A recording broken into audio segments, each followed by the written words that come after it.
Melkote புளியோகரை powder அரைக்கிறது தான் நம்ம இப்போ பார்க்க போகிறோங்க. இதுக்கு ஒரு கடாயில் 2 டீஸ்பூன் எண்ணெய் விட்டுக்கிறேன்.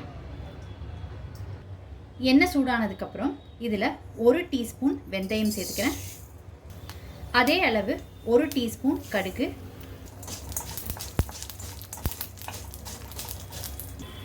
கடுகு நல்லா பொரிஞ்சதுக்கப்புறம் இதில் 1 டீஸ்பூன் மிளகு,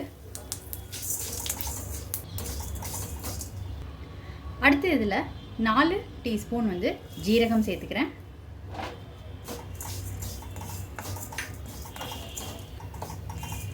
வெந்தயம், கடுகு, மிளகு இது எல்லாமே ஒரு டீஸ்பூன் சேர்த்துருக்குறேங்க.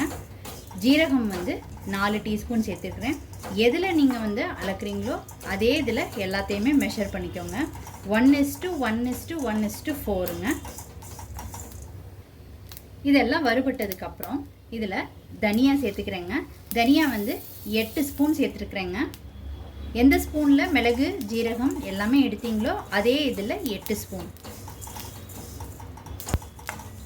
எல்லாமே சிம்மில் வச்சு வறுத்துக்கோங்க, கருக விட்டுறாமல். மல்லி நல்லா வறுபட்டு வாசம் வருதுங்க. இப்போ இதில் காரத்துக்கு மிளகாய் 4 மிளகாய் சேர்த்துக்கிறேங்க. கலருக்காக காஷ்மீரி சில்லி 12 சேர்த்துருக்குறேங்க. இது ஆப்ஷனல், நீங்கள் விருப்பப்பட்டால் சேர்த்துக்கோங்க, இல்லாட்டினா ஸ்கிப் பண்ணிக்கலாங்க.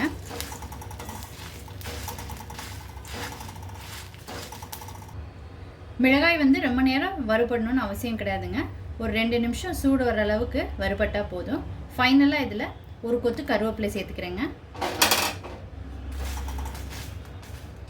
இப்போ அடுப்பை ஸ்விட்ச் ஆஃப் பண்ணிவிட்டு ஆற வச்சுக்கலாங்க.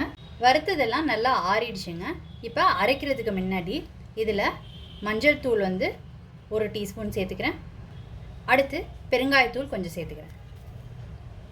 நல்லா ஆறுனதுக்கப்புறம் ஜாரில் சேர்த்துக்கிட்டு இருக்கேங்க. இப்போ இதை அரைச்சி எடுத்துக்கலாம்.